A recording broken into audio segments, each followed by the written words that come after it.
Olá a todos.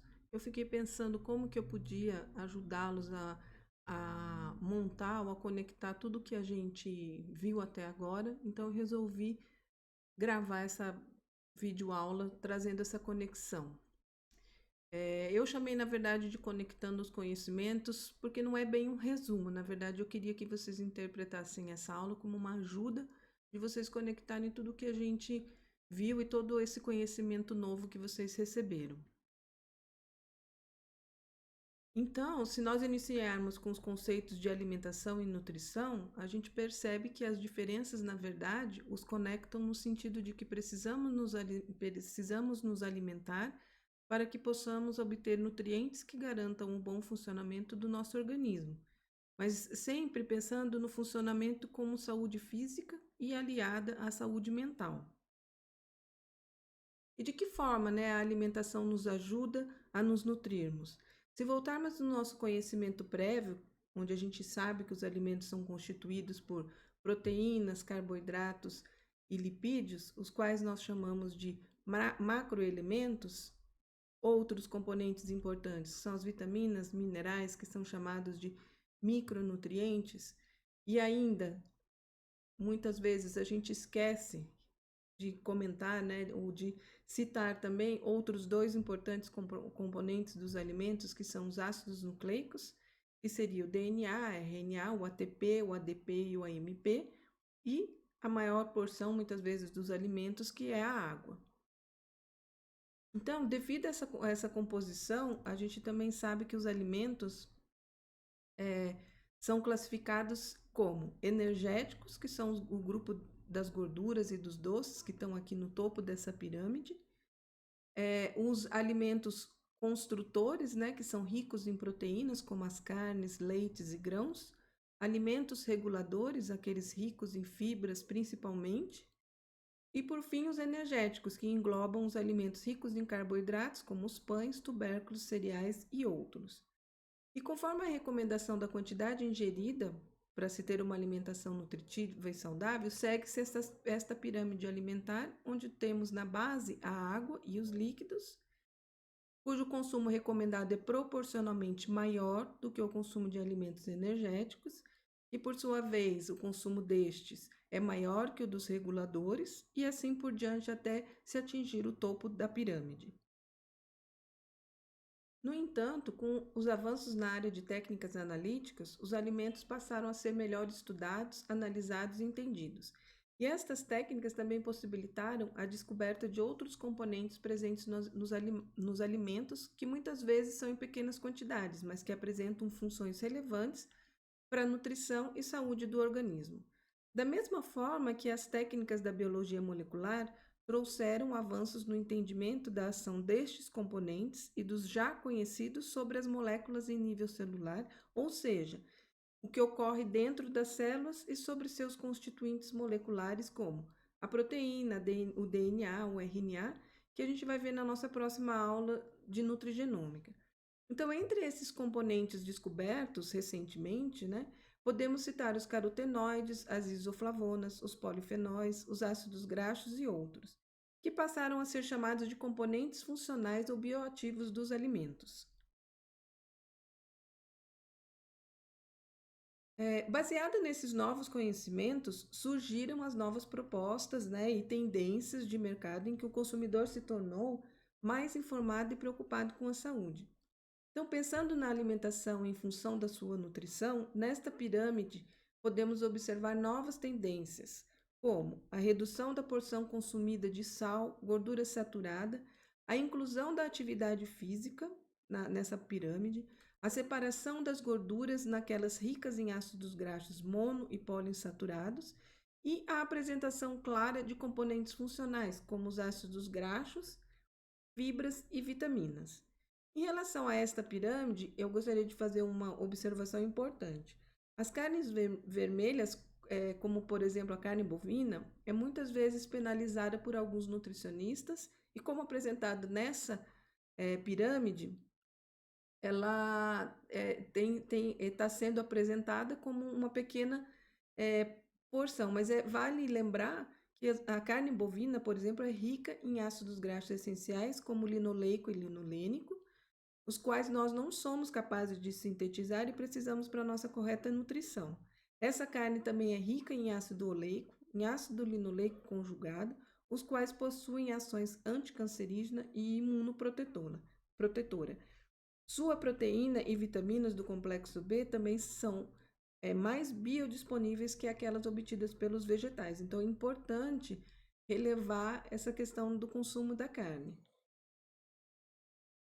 Se pensarmos no sistema digestório, ainda hoje pensamos apenas nos macronutrientes e micronutrientes. Sabemos que a digestão pode ser mecânica, ou mecânica que é por meio da mastigação e do peristaltismo, e química que ocorre por meio da ação das enzimas, aqui representadas neste fluxograma. Então, as proteínas, elas são quebradas, né, em peptídeos e aminoácidos, por meio das proteases e peptidases. Os ácidos nucleicos são quebrados por meio das nucleases, os lipídios pelas lipases e os carboidratos pela amilase e maltase. Mas nós vimos na nossa aula que outros componentes, como as isoflavonas, também sofrem ação das enzimas digestivas, as quais tornam esses componentes ativos, após a quebra, né, do açúcar, como nós vimos, ativos. E as fibras, elas também sofrem ação das bactérias presentes no intestino grosso e assim por diante. Ou seja, a gente tem que voltar também a repensar essa digestão, no sentido que agora nós também temos os componentes funcionais que antes não eram considerados ou não eram conhecidos. Então, vamos pensar também sobre a absorção desses componentes, né? E lembrando que após a digestão ou a quebra dos alimentos, as suas unidades formadoras, como aminoácidos, ácidos graxos, são absorvidos pelo intestino, né? Eles vão cair na corrente sanguínea e da corrente sanguínea chegar às células e órgãos que estão precisando desses nutrientes. Só que a gente tem que lembrar o quê? Aqui não tem só mais aqueles macro ou micronutrientes, nós temos também os nutrientes que têm propriedades funcionais, como nós vimos as isoflavonas, fibras e a saponina, por exemplo. Mas e para que servem essas unidades formadoras dos alimentos? Estas unidades que eu estou falando são os aminoácidos, monossacarídeos, como a glicose, os ácidos graxos e glicerol, vitaminas, minerais, isoflavonas e os carotenoides. E eles servem para quê? Eles servem para o crescimento, reprodução, manutenção e termorregulação do organismo, a síntese de proteínas, ou seja, a síntese de músculo, de novos tecidos, por meio dos aminoácidos, a síntese de novos lipídios, os lipídios que são componentes da membrana, de hormônios e dos neurônios, a produção de energia para manter a homeostase, o transporte de nutrientes por meio da glicose, as vitaminas e os minerais que participam, né, na cinética das enzimas como cofatores, e os funcionais. Os funcionais, a gente sabe que eles atuam como antioxidantes e anti-inflamatórios. Então, aqui apenas representando o que a partir das moléculas, né, que são formadas, então a partir das moléculas, ou seja, essas moléculas que nós vimos, que são os aminoácidos, glicose, vitaminas, minerais, ácidos graxos e etc., eles são as moléculas, né, que vão formar as organelas de uma célula. A partir desta organela, a célula também vai ser construída e estruturada. Um conjunto de células a gente sabe que dá origem ao tecido, o conjunto de tecidos sabemos que dá a origem do órgão, o conjunto de órgãos dá origem ao sistema e os sistemas, né, dão origem ao organismo ou ao indivíduo. Então, essas unidades formadoras ou essas unidades de nutrientes, né, são muito importantes para toda essa formação. A gente sabe que a unidade formadora do nosso organismo é a célula e que essa precisa, por exemplo, de proteínas para sua constituição, transporte e reações, precisa dos lipídios para sua estrutura e transporte, precisa dos açúcares para o transporte e energia, vitaminas e minerais para o funcionamento das proteínas, especificamente as enzimas, e para a ação antioxidante precisa que os componentes funcionais estejam presentes. também. Então, chamamos de alimentos funcionais aqueles que, além de oferecer os componentes nutricionais básicos, como os aminoácidos, ácidos graxos, glicose, minerais e vitaminas, apresentam componentes com ação comprovadamente de antioxidante, neuroprotetor, anticarcinogênico e previne doenças cardiovasculares. Eu acredito que até o momento a gente conseguiu conectar os nossos conhecimentos básicos sobre a alimentação, a nutrição, os alimentos e seus componentes, a importância da digestão, a importância das unidades nutricionais e funcionais dos alimentos, e agora a gente precisa conectar, né, os alimentos em si e os seus componentes. Então, o primeiro alimento que tem componentes funcionais que nós vimos foi a soja. E a soja, ela tem como componente funcional o ácido graxo. Então, a gente vai iniciar essa nossa conexão com os ácidos graxos. Os ácidos graxos não está presente apenas na soja, mas é uma das fontes. Então, seguindo, apesar dos ácidos graxos eles estarem presentes em diversos alimentos, nem todos apresentam ácidos graxos essenciais. Ou seja, são aqueles ácidos graxos que o nosso organismo não é capaz de sintetizar, mas que são primordiais para o nosso crescimento, desenvolvimento e manutenção. E quais seriam, né, esses ácidos graxos? Os ácidos graxos essenciais são o ácido linoleico e o ácido alfa-linolênico. Esses que estão representados aqui estão presentes na soja e, consequentemente, no seu óleo. Lembrando que que a estrutura química dos ácidos graxos é uma cadeia linear de carbonos ligados a moléculas do hidrogênio e que em uma das suas extremidades possui um grupo carboxílico com uma propriedade polar e na outra extremidade um grupo metil que juntamente com a cadeia carbônica representam a parte apolar da molécula de ácido graxo. Essa cadeia carbônica ela pode apresentar insaturações, que são as duplas ligações, e que conforme o número dessas insaturações, os ácidos graxos podem ser classificados em saturados, aqueles que não apresentam nenhuma dupla ligação, os monoinsaturados, que apresentam uma dupla ligação, e os poliinsaturados, que apresentam duas ou mais duplas ligações. E essas duplas ligações, elas conferem uma conformação diferente nas moléculas, assim como as propriedades desses ácidos graxos. Uma outra classificação que os ácidos graxos recebem é a posição da primeira, em função da posição da primeira dupla ligação a partir da extremidade metil. Então, aqui, se nós observarmos essas moléculas do ácido linoleico e linolênico, eles são classificados como ácidos graxos poliinsaturados, ou seja, eles têm de duas ou mais, né, insaturações, e são chamados de ômega 6 e ômega 3.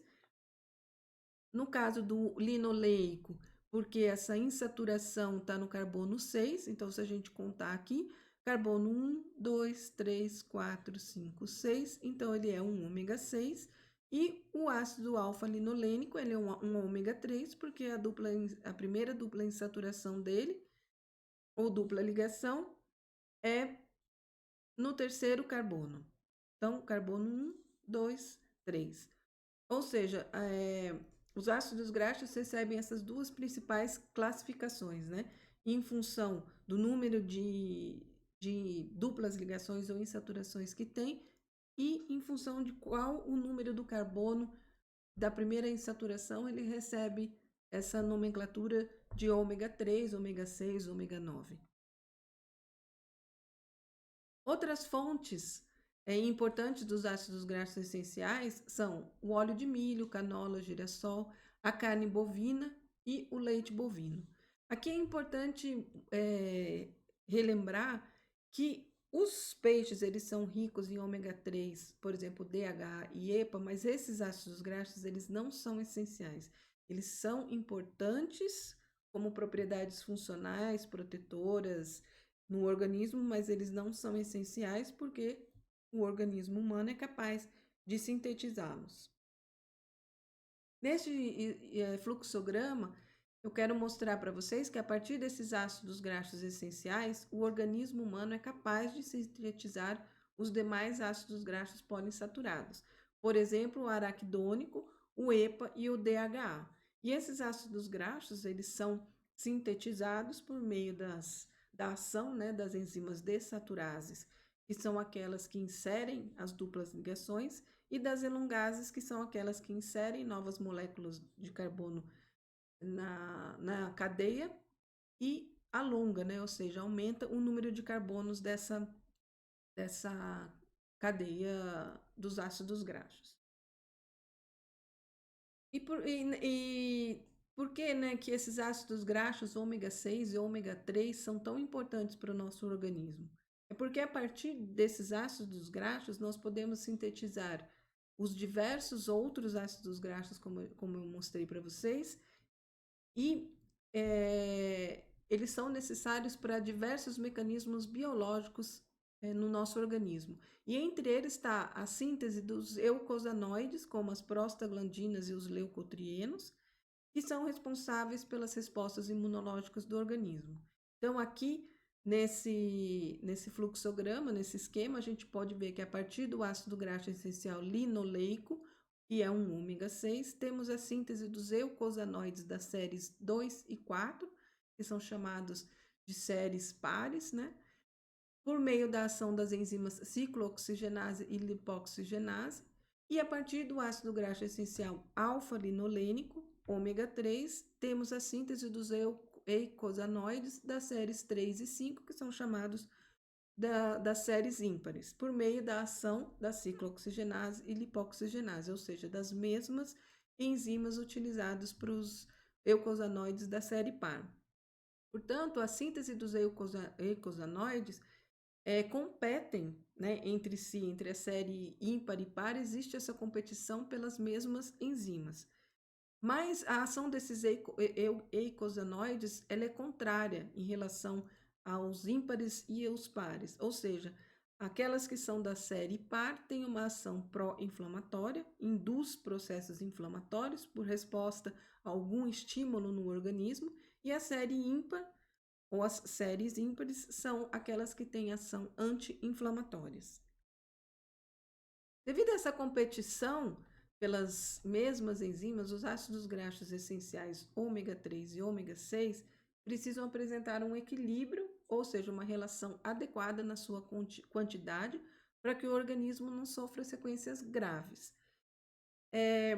Quando essa relação foi estudada em esquimós, considerando todos os ácidos graxos, ômega 3 e ômega 6, os mesmos apresentaram uma relação de 1:4. Aqui nessa figura, ela está em relação de ômega 3 para ômega 4, de ômega 3 para ômega 6. Mas eu vou estar comentando com vocês o contrário, que geralmente a gente apresenta a relação de ômega 6 em função do ômega 3.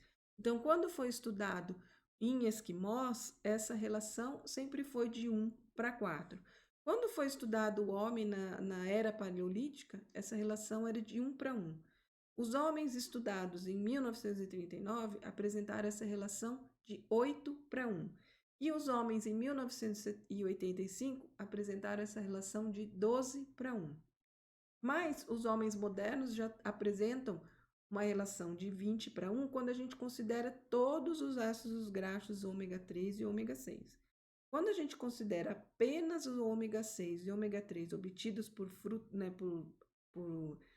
carnes de origem de peixes marinhos, os esquimós continuam atualmente com essa relação de 1:4 e os homens modernos têm essa relação de 150:1. Aqui tem exemplo de algumas fontes, né, de alimentos de ômega 3 e aqui alimentos de ômega 6. E quais são os alimentos que são ricos em ômega 3, né? São o óleo de linhaça, o óleo de salmão, a semente de linhaça e outros peixes e alguns grãos. Em relação ao ômega 6, os alimentos ricos em ômega 6 são o açafrão, né, o óleo de açafrão, o óleo de girassol, o óleo de milho, o azeite de oliva, entre outros. Mas existem duas fontes muito importantes de origem animal e que têm uma alta taxa desses ácidos graxos que são biodisponíveis, que são o leite e a carne. O ideal em relação ao ômega 6 e ômega 3 é que eles tenham uma razão, né? Que essa razão seja mantida de 1:1. Mas com o avanço ou com as modificações da nutrição, esse número de 150:1 é o que representa em função do que é a alimentação hoje. E quando o organismo apresenta essa relação muito acima, ou seja, que exista uma competição grave entre o ômega 6 e o ômega 3 pelas enzimas que ajudam, né, na síntese dos eucotrienos, pode trazer malefícios para o organismo. E em relação, quando essa razão ela é mantida de 1:1, você tem o seu organismo funcionando adequadamente e até mesmo tendo uma prevenção para certas doenças, como diabetes, artrite, o reumatismo, doenças cardiovasculares. Isso que é importante, por isso que é importante essa relação entre o ômega 6 e o ômega 3, para que a gente não haja, por exemplo, uma maior produção de eucotrienos da série pares, que são aqueles que são pró-inflamatórios, em relação àqueles ímpares, que são os anti-inflamatórios. Quando falamos em recomendações, né, essas recomendações, na verdade, o ideal é que a gente tenha essa relação de 1:1. Mas para que não haja nenhum prejuízo para a saúde, a recomendação dos nutricionistas, em função a vários estudos científicos, é que esta razão esteja entre 5:1 ou 10:1. Dois ácidos graxos cientificamente bastante estudados e que têm-se a comprovação das suas propriedades funcionais são o DHA e o EPA. Esses dois ácidos graxos são ômega 3 e apresentam propriedades funcionais que já foram comprovadas como efeito sobre a estrutura vascular, a redução da aterogênese, a redução da disfunção endotelial, redução do estresse oxidativo e da inflamação, em pessoas que consumiram esses ácidos graxos. Outra propriedade funcional do DHA é a ação neuroprotetora.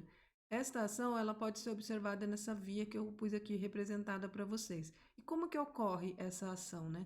A presença do DHA na corrente sanguínea estimula a expressão do gene PI3K, o qual fosforila essa proteína AKT, que é a proteína quinase B, e por sua vez ativa ou aumenta a expressão desse gene MKP3, o qual tem a ação inativadora dessa outra cascata que leva à produção dessa proteína GFAP, que é a proteína ácida fibrilar glial, que é um componente vital do citoesqueleto dos astrócitos durante o desenvolvimento do cérebro.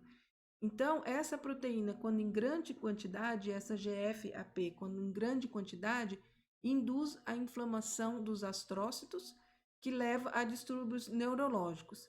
Então, aqui a gente pode ver que o DHA, ele inativa, né? Ou seja, ele interrompe essa cascata de expressão gênica do gene GFAP, havendo uma redução dessa proteína no sistema, que evita essa parte da inflamação dos astrócitos.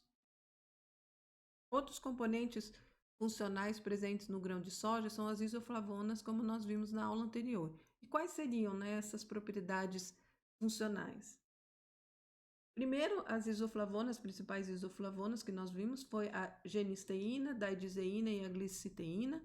Essas isoflavonas têm a propriedade de prevenir contra o câncer, doenças coronarianas, melhora nos sintomas menopáusicos, osteoporose e função cognitiva. E aqui nessa figura eu apresentei um dos mecanismos de ação da genisteína, que é uma isoflavona presente na soja.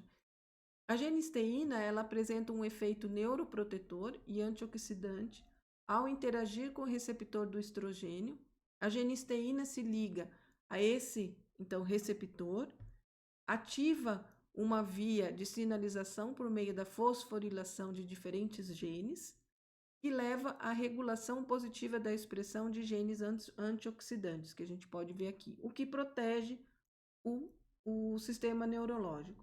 Outra ação é que a genisteína é capaz de diminuir os níveis intracelulares de cálcio, reduzindo a ativação das calmodulinas dependentes desse cálcio, havendo uma hiperfosforilação dessa proteína, né, tal, e a formação de fatores de necrose tumoral, o que protege as células neurais. Então, aqui é só dois, né, vamos dizer, dois dos mecanismos em que uma isoflavona pode proteger o nosso sistema imunológico.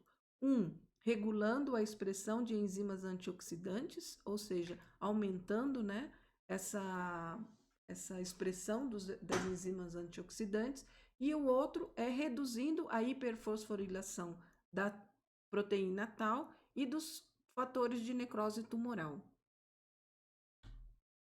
Eu acho que com isso a gente conseguiu conectar um pouco mais dos assuntos que nós vimos durante as últimas 3 aulas, que é a alimentação e nutrição, os alimentos e seus componentes, a pirâmide alimentar, as tendências, os alimentos funcionais, os componentes funcionais desses alimentos, a ação, né, desses componentes funcionais, e o que é importante é justamente o papel dos nutrientes em relação à expressão de genes, que eu acho que foi a pergunta que a gente fez na primeira aula e que todo mundo ficou pensando, repensando sobre isso, mas que é muito importante que, na verdade, esses nutrientes, eles têm não só a função de constituição, de formação das estruturas, mas também de regulação de todo o nosso mecanismo de expressão gênica.